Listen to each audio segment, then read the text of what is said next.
맨시티가 리그 개막전에서 4대0 최고의 퍼포먼스를 보여줬는데 전술적인 포인트를 봤을 때 오른쪽에 있는 리코 루이스가 안쪽으로 들어오면서 자연스럽게 맨시티가 변형 백스리를 만들었다는 겁니다. 그래서 가운데에 베르나르도 실바, 레인더러스, 리코 루이스, 니코 곤잘레스 4명의 선수가 위치하고 뒤에는 3명의 선수가 백스리를 만드는데 아무래도 왼쪽에 있는 아인 누리가 오른쪽에 있는 스톤스보다는 공격적인 선수다 보니까 자연스럽게 디아스, 스톤스, 아인 누리가 약간 앞쪽에 나가 있는 이러한 형태가 만들어졌거든요. 그리고 이때 가져갈 수 있는 포인트는 울버햄튼이 오른쪽에 무네트시와 왼쪽에 벨레가르드 이 2명의 선수가 사실은 중앙 미드필더에 가까운 선수들이에요. 그러다 보니까 이 두 선수가 3톱의 좌우 측면에 있지만 사실상 안쪽으로 들어가서 플레이를 많이 하죠. 이게 지난 시즌부터 가져갔던 울버햄튼의 전술적인 특징인데 이렇게 안쪽에 모여들었을 때 리코 곤잘레스, 리코 루이스, 베르나르도 실바, 레인더러스 4명의 선수가 있으니까 일단 숫자적으로 안쪽에서 4명과 4명의 대결이 됩니다. 그런데 이때 아인트누리나 스톤스 2명의 선수가 좌우에서 올라갈 수 있는 선수들이다 보니까 여기서 패스가 이쪽으로 나갈 수도 있고요. 그리고 자연스럽게 아인트누리나 스톤스에게 벨레가르드나 무네트시가 끌려나가면 이때 안쪽에서 공간을 찾을 수 있는 형태가 되거든요. 그래서 예를 들면 이런 장면이에요. 이 장면을 보면 왼쪽에 아인누리, 중앙에 디아스, 오른쪽에 스톤스 3명의 선수가 있고 가장 오른쪽에는 리코 루이스가 배치가 되어 있습니다. 그래서 4명의 선수가 백4를 만들고 있는데 여기서 빌드업을 전개하기 시작하면 리코 루이스는 안쪽으로 들어가는 거예요. 그래서 이 다음 장면을 보면 자연스럽게 빌드업을 하는 과정에서 리코 루이스가 가운데로 들어가고 이때 미드필더 라인에 레인더러스, 베르나르도 실바, 니코 곤잘레스가 4명의 선수가 배치가 되는 것을 볼 수가 있습니다. 그 뒤에서는 백스리가 만들어지겠죠? 그래서 결과적으로는 공격을 전개할 때 이렇게 3명의 백스리와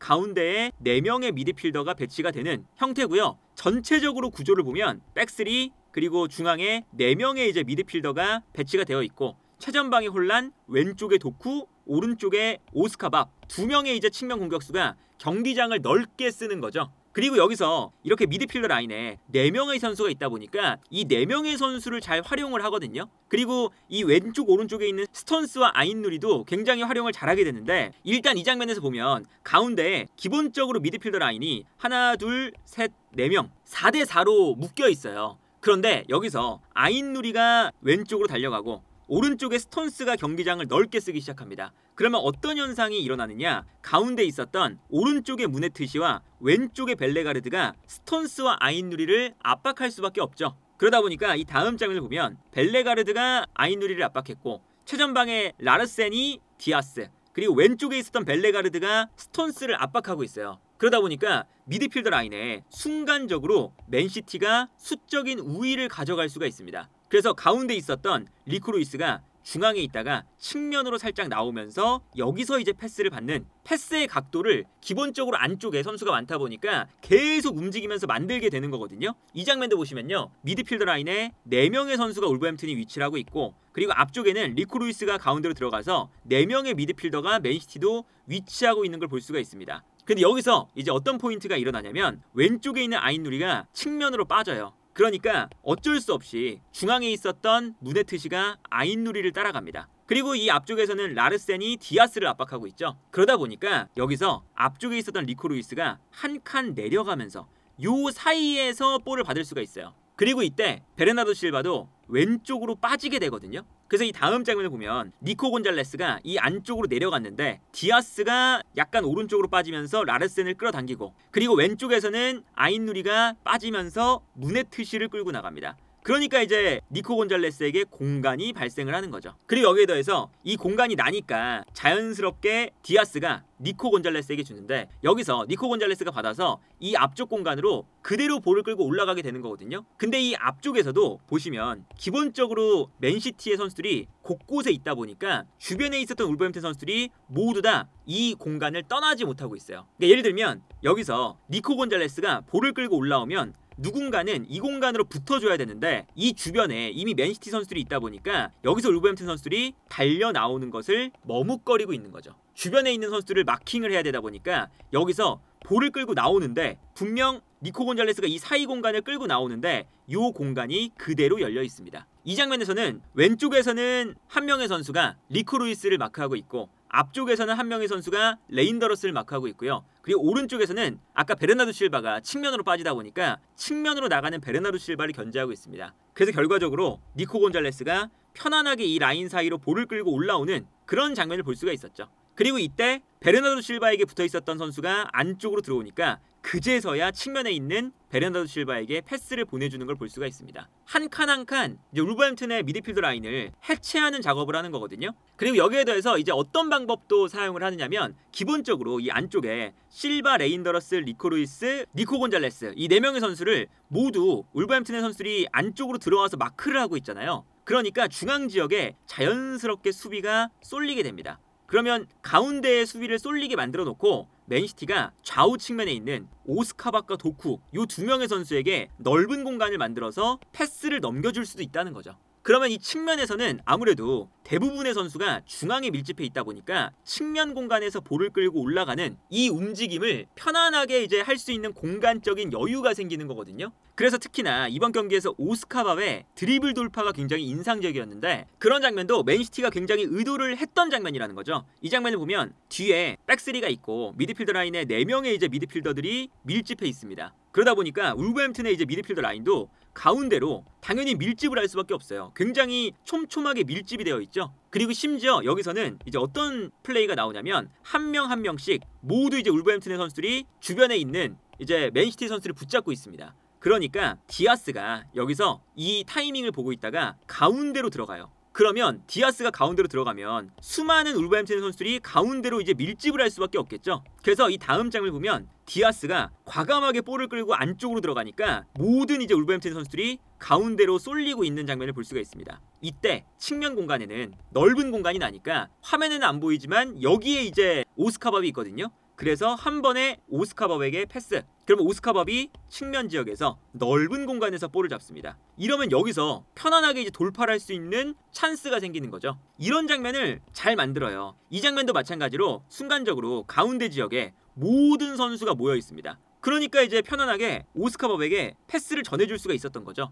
그러면 중앙 지역에 밀집해 있다가 측면 지역으로 패스가 넘어가면 어쩔 수 없이 울버햄튼의 선수들도 중앙에 모여 있다가 측면으로 끌려 나가잖아요. 그러면 그때 안쪽에 애초에 맨시티의 선수들이 많이 있기 때문에 끌려 나가는 걸 보고 침투에 들어가는 것까지 가능합니다. 그래서 이 장면을 보면 일단 오스카밥이 볼을 끌고 드리블을 해요. 그러면 수비가 자연스럽게 끌려 나가잖아요. 이때 가운데로 침투하는 리코 루이스에게 오스카밥이 편안하게 패스를 줍니다. 그러면서 이제 촘촘한 수비에 균열을 일으키는 장면을 볼 수가 있었던 거죠. 그래서 전반적으로 이번 경기의 선수들의 포지셔닝을 보면 최종 수비 라인에 아인누리, 디아스, 스톤스 3명의 이제 수비 라인이 형성이 돼 있고요. 리코 루이스는 가운데로 들어가면서 안쪽에서 미드필더 라인이 4명이 형성이 돼 있고 좌우 측면에 도쿠와 오스카밥 그리고 최전방에 홀란드가 위치하는 이러한 형태로 맨시티가 경기를 운영했다는 것을 알 수가 있는 거죠. 반대로 울버햄튼도 가운데 지역에 특히나 이 안쪽에 워낙에 많은 맨시티 선수들이 모여있다 보니까 5명의 이제 수비수를 제외하면 안쪽에 모두 모여있다는 것을 확인할 수 있습니다.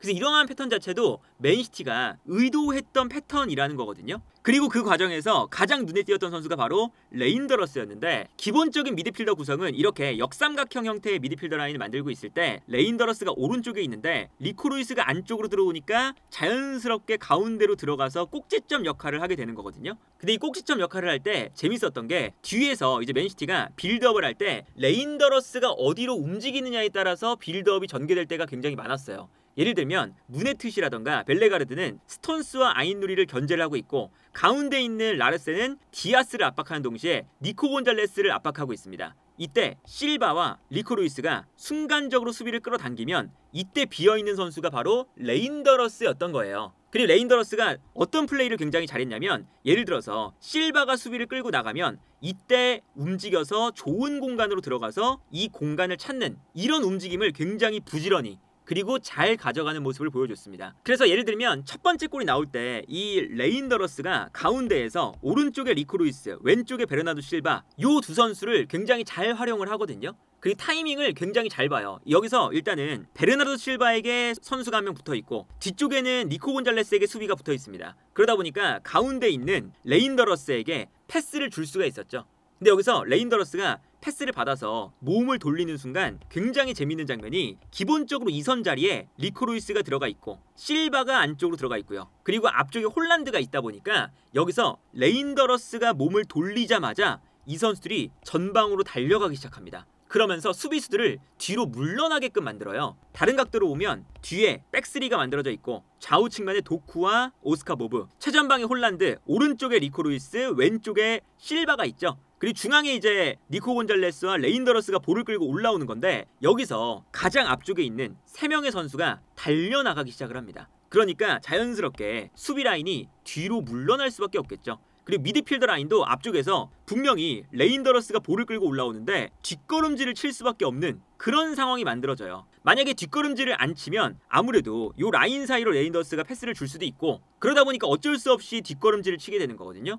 그래서 이 다음 장을 보면 볼을 끌고 올라오는데 이 앞쪽에 있는 3명의 선수가 앞으로 달려나가니까 수비 라인과 미드필더 라인이 순간적으로 뒤로 물러나면서 자연스럽게 레인더러스가 볼을 끌고 올라올 수 있을 만한 공간이 형성됩니다. 그리고 심지어 이 안쪽에 워낙에 선수가 많다 보니까 왼쪽에 넓게 오스카밥이 위치를 하고 있어요. 그래서 레인더러스가 이 공간을 보고 있거든요. 근데 이때도 앞쪽에 있었던 이제 울버햄튼의 왼쪽 공격수 벨레가르드가 빨리 내려와서 이 공간을 채워주려고 합니다.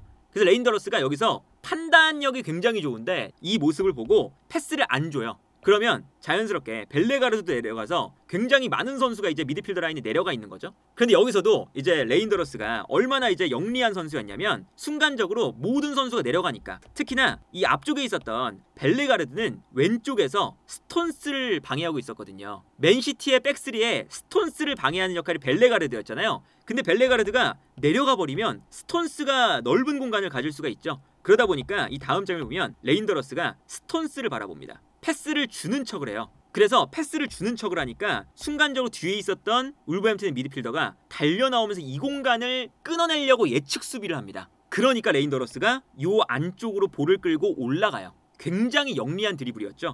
그래서 이 다음 장면을 보면 울버햄튼의 미드필더가 달려나오면서 스톤스 쪽으로 가는, 근데 레인더러스는 패스를 주는 척을 하다가 이 안쪽으로 드리블을 오히려 시도를 합니다. 그러니까 미드필더를 몸동작 하나로, 패스를 주는 척 하나로 농락을 한 거죠. 그리고 이제 이 공간을 뚫고 들어왔는데 어쩔 수 없이 수비수 한 명이 뒤에 있다가 레인더러스를 견제할 수밖에 없어요. 이때 안쪽으로 리코 루이스가 들어와 있다 보니까 리코 루이스가 뒷공간으로 침투를 합니다. 그리고 측면에 오스카밥이 있으니까 여기서는 울버햄튼의 수비가 측면을 또 견제하고 있기 때문에 이 공간을 순간적으로 놓쳤어요. 그런데 여기서 또 레인더러스가 아주 센스 있게 로빙 패스를 딱 이 공간으로 떨궈 놓고요. 그러다 보니까 뛰어들어간 리코 루이스에게 한 번의 패스가 연결되고 여기서 크로스, 홀란드가 마무리하는 이 패턴 자체가 기본적으로는 레인더러스의 센스 있는 플레이, 하프라인에서부터 볼을 끌고 올라올 때 왼쪽과 오른쪽에 있는 리코 루이스와 베르나르도 실바의 움직임, 그리고 파이널 서드에서 스톤스가 올라오면서 스톤스가 미끼 역할을 했던 거, 이런 것들이 잘 융합이 된 맨시티의 전혀 맨시티가 준비했던 패턴 플레이가 나왔던 장면이었고요. 레인더러스의 진가가 드러났던 장면이 이 장면도 있습니다. 이 장면은 이 트래포드 골키퍼가 뒤에서 볼을 가지고 있을 때 순간적으로 많은 선수들이 내려오면서 울버햄튼을 끌어내고 있어요. 이게 이미 2대0이 된 상태이기 때문에 울버햄튼의 선수들이 앞쪽으로 끌려나가 있었거든요.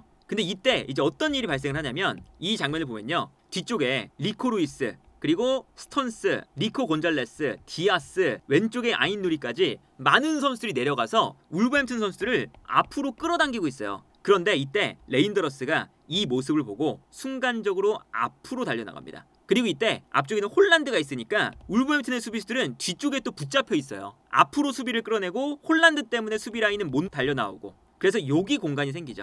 그리고 이 공간으로 트래포드 골키퍼가 정확하게 패스를 넣어주는 것까지 한몫했습니다. 그러면서 레인더러스가 이 공간을 찾아서 빨리 뛰어가서 먼저 볼을 여기서 캐칭을 해요. 트래핑을 한 번에 가져가는 것도 굉장히 좋았고, 그래도 뒤에서 울버햄튼의 수비가 달라붙었거든요. 근데 달라붙었어도 몸싸움을 이겨내고 드리블을 계속 가져갑니다. 그리고 드리블을 가져가다가 오스카 보브에게 패스를 줘요. 근데 여기서 끝나는 게 아니라 오스카 보브에게 패스를 보내주고 본인은 뛰어나가기 시작하죠. 오스카 보브가 패스를 받으니까 수비는 자연스럽게 오스카밥 쪽으로 끌려나가 있고요. 그래서 이 공간으로 오스카밥이 볼을 받자마자 레인더러스에게 패스를 줍니다. 그리고 열심히 뛰어가니까 이 공간으로 또다시 울버햄튼의 수비가 쏠릴 수밖에 없잖아요. 그러면 자연스레 뒤쪽에 있는 홀란드에게는 공간이 생깁니다. 그 레인더러스가 이 공간으로 침투해 들어가면서 수비를 본인에게 끌어당겨놨죠. 왼쪽에서는 오스카 보브에게 수비가 끌려가 있고 가운데에서는 레인더러스가 침투해 들어가니까 레인더러스에게 수비가 끌려나가 있고 그 순간 뒤쪽에 있었던 홀란드가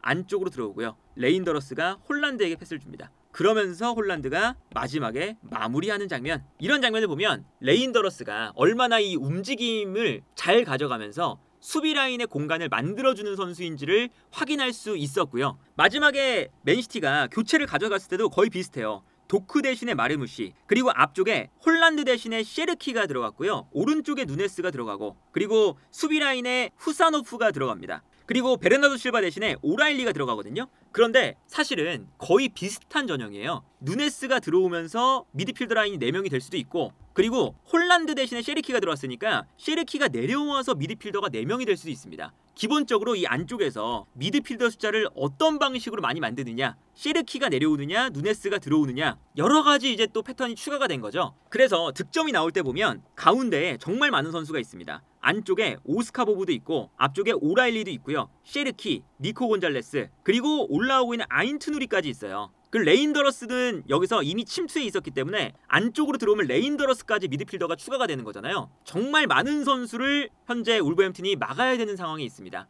그러다 보니까 여기서 셰르키에게 패스가 갔을 때 셰르키를 막으려고 수비가 달려나옵니다. 그런데 셰르키가 여기서 센스 있게 수비가 달려나오니까 힐킥으로 옆에 있는 선수한테 줘요. 일단 선택지가 굉장히 많죠. 그 다음에 본인은 바로 돌아뛰기 시작합니다. 그리고 여기서도 오라일리가 볼을 잡을 때 수비가 오라일리를 막기 위해서 뛰어나오는데 이때 셰르키가 돌아가면서 뛰니까 오라일리가 압박을 받고 있는 상황에서 셰르키가 돌아뛰면서 다시 여기서 볼을 빼앗아 오죠. 그 다음에 셰르키가 밀고 들어가면서 중거리 슈팅, 그리고 이 슈팅도 정말 셰르키가 양발잡이기 때문에 오른발로 몰고 나가다가 상대가 발을 뻗을 때 가랑이 사이로 넣는 센스 있는 또 슈팅이었어요. 이런 이제 득점 장면만 봐도 과르딜로 감독이 선호하는 수많은 미드필더들이 이 안쪽에 배치가 돼 있고 이 선수들이 계속 움직이면서 움직이고 공간 만들고 침투하고 공간 만들고 또 침투하고 침투했을 때 공간 만들어지면 또 내려와서 공간 만들고 이런 선수들의 계속된 스위칭이 얼마나 많이 이루어지는지 이러한 유연한 동선이 심지어 젊은 선수들 니코 곤잘레스, 오라일리, 셰르키, 레인더러스, 오스카 보브, 마르무시 그리고 전반전에 리코 루이스까지 기동력 높은 선수들이 많이 배치되어 있기 때문에 이번 시즌 과르디올라 감독의 전술적인 형태 자체가 굉장히 잘 이루어지지 않을까 하는 기대감을 가졌던 울버햄튼전이 아니었나 싶습니다.